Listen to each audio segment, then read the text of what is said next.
This is the card reading for June 21st through 29th. Friends, I have to tell you, I cannot decide if this is good or bad. Maybe it's both. So this week I pulled a card that I pulled not all that long ago. Might have been like February. And the card is Embrace Your Divine Right to Heal. So the last time that I pulled this card, I talked about self-reflection, about digging deep into past traumas and figuring out how you move past them. This time, my first instinct was that pulling this card again so soon is not good. We didn't do the work that we were supposed to do a couple of months ago. But when I actually reflect on this, I think it's something different.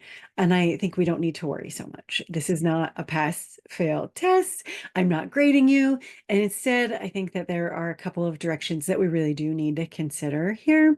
The first one is that maybe when we pulled this card the last time, we went too hard too fast. Maybe we weren't quite ready to dig deep, and that means we probably didn't get to the heart of the matter that we were supposed to or could have, or maybe we really just stayed like sort of at the surface level of it. And so this time we need to take some smaller steps and we need to focus on one layer at a time. If you did this work with me a couple of months ago, either you felt growth, and that often starts, remember, with discomfort as you face something before you can heal it. And so that was a step, and now you have more to do. Or if last time you decided this did not apply to you, I am here to tell you that's BS. It does apply to you.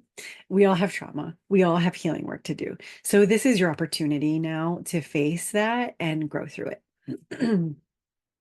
Let's dig into trauma for just a second before we move into what is the second thing that I think we need to consider. And that is, we do all have healing that needs to be done. We all have trauma, whether it is big trauma, whether it is small trauma, or maybe it is both. Big trauma might look like some sort of abuse. It is sexual abuse, physical abuse, emotional abuse, some smaller, and I'm putting that in quotes, smaller traumas might be things along the lines of perceived trauma. And so maybe your parents or your peers made comments or made you feel like you weren't enough. You weren't smart enough. You weren't pretty enough. You weren't fit enough. You weren't fast enough. You don't have enough money. You were too fat or too skinny, or somehow you just didn't fit in. Those things from a very early age form who we are and how we think about ourselves and how we feel. And sometimes those things are so much more harmful than they are helpful. That is your trauma. So here's something else to consider. We don't compare our trauma to other people's trauma. This is not a competition. We are not keeping score. We are not deciding whether or not someone else should feel traumatized. And we don't decide if ours is so much worse than theirs, therefore I deserve more or different. Or the thing we also often do is someone else has been through way worse than me, therefore my trauma doesn't really count. It's not how any of this works. How those things, all of those things impacted you determine that level of trauma and what you need to do about it. And it's different for every one of us, because those experiences are different. The support systems that we had in place then are different. The support systems that we have in place now are different. How we received all of those things is different for every one of us. The one thing that remains the same is that we all have stuff. We have all been traumatized one way or another, or we even continue to be traumatized. Every single one of us has work to do, has healing to do. Okay, I'm off my soapbox for a minute. So back to the second area, the thing that I think that we need to consider here, and I sort of alluded to this earlier, is that trauma is layers and layers deep. It can be one big thing that happened to you, which then cascaded out into multiple and different areas of your life. Or it can be one thing that happens, and then small things or additional actions, additional triggers continue to pile up on top of that, making it more and more and more.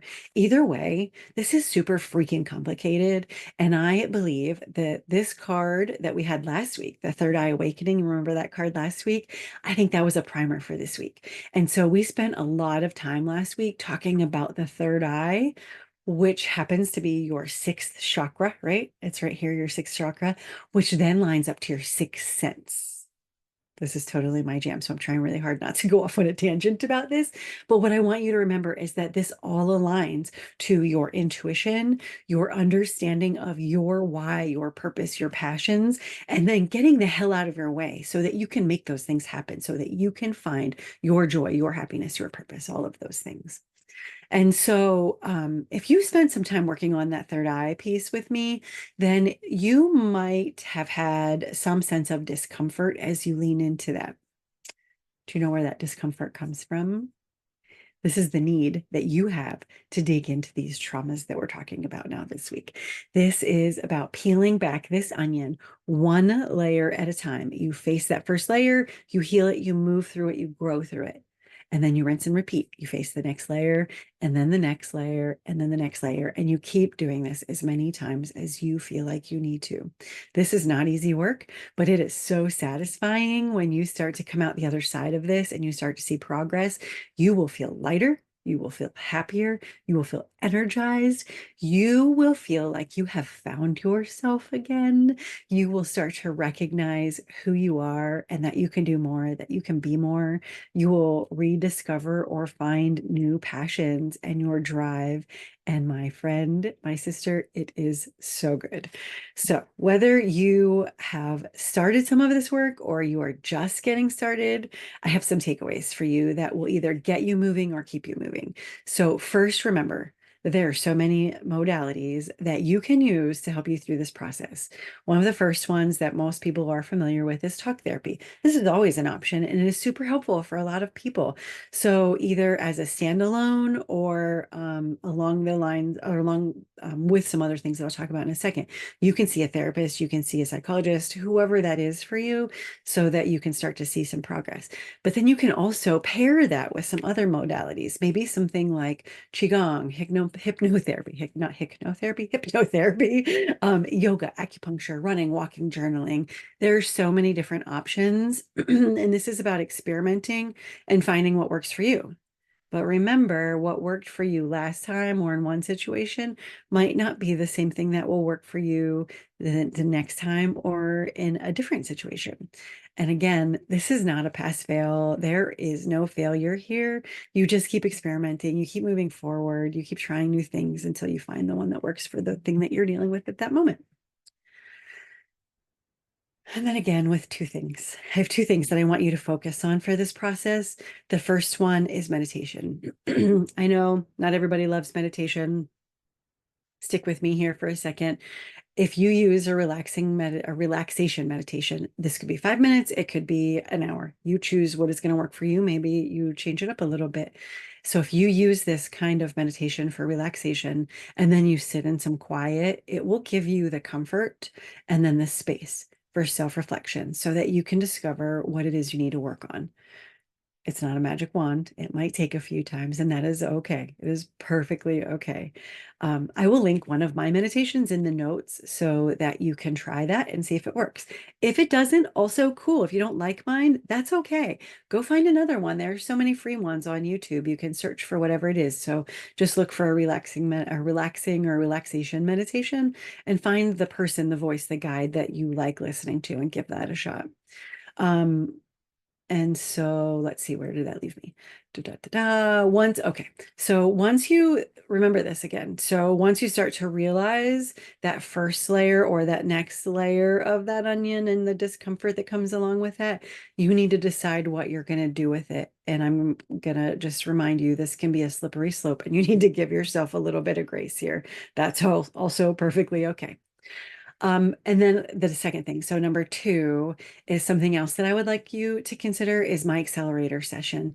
And so this is a one-time session, and we use Qigong and some subconscious reprogramming to dig into what is really going on and then helping move that out of the way. So this will bring you some clarity, which leads to breakthroughs, which leads to confidence, which leads to joy. It's this amazing circle that feels so good.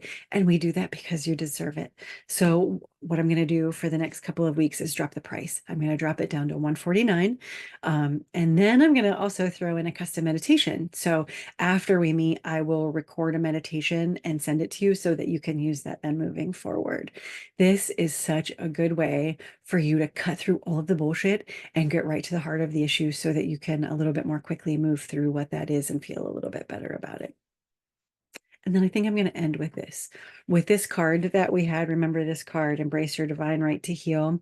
One of the statements that is in the book that comes along with this card says that there are sources of help in the physical world, and you should believe in your divine right to heal and become free from what has oppressed your heart and your mind, and then you shall thrive again.